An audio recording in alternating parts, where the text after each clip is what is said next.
গুরু কৃপাই কেবলম।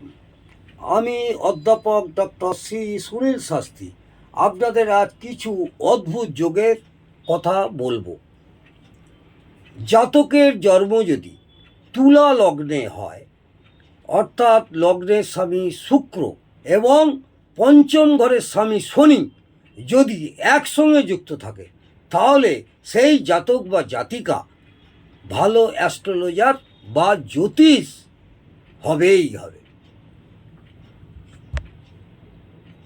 আরেকটি যোগ বলছি, মিথুন লগ্নের ছকে যদি লগ্নে 3টি গ্রহ থাকে, লগ্নের স্বামী বুধ যদি একাদশ ঘরে থাকে এবং বৃহস্পতির দৃষ্টি লগ্নে পড়ে, তাহলে জাতক চতুর্দিক থেকে বিজয়ী হবে এবং সর্বকার্যে সাফল্য লাভ করবে।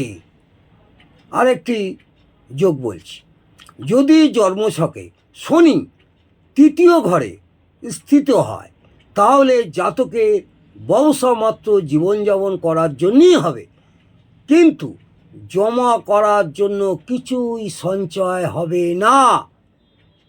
যদি বৃশ্চিক লগ্ন হলে লগ্নে রবি থাকে এবং লগ্নের স্বামী মঙ্গল 2 নম্বর ঘরে হলে এবং বুধও সঙ্গে থাকে, তাহলে জাতক যৌবনকালেই পাগলামি শুরু করবে। তার বেশিরভাগ জীবনটাই খামখেয়ালি পড়ার মধ্যে কাটবে।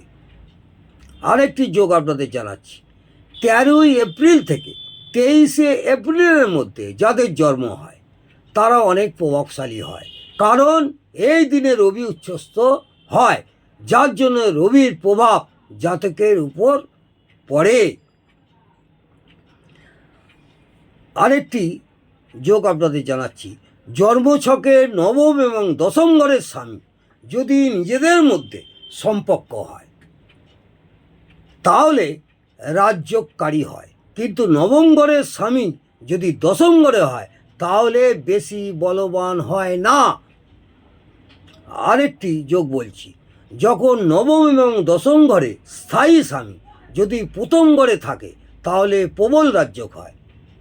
আবার বলছি, যখন 9ম এবং 10ম ঘরের স্বামী যদি 1ম ঘরে থাকে, তাহলে প্রবল রাজযোগ হয়। নমস্কার, আপনারা ভালো থাকুন, সুস্থ থাকুন, আনন্দে থাকুন। জয় মা তারা।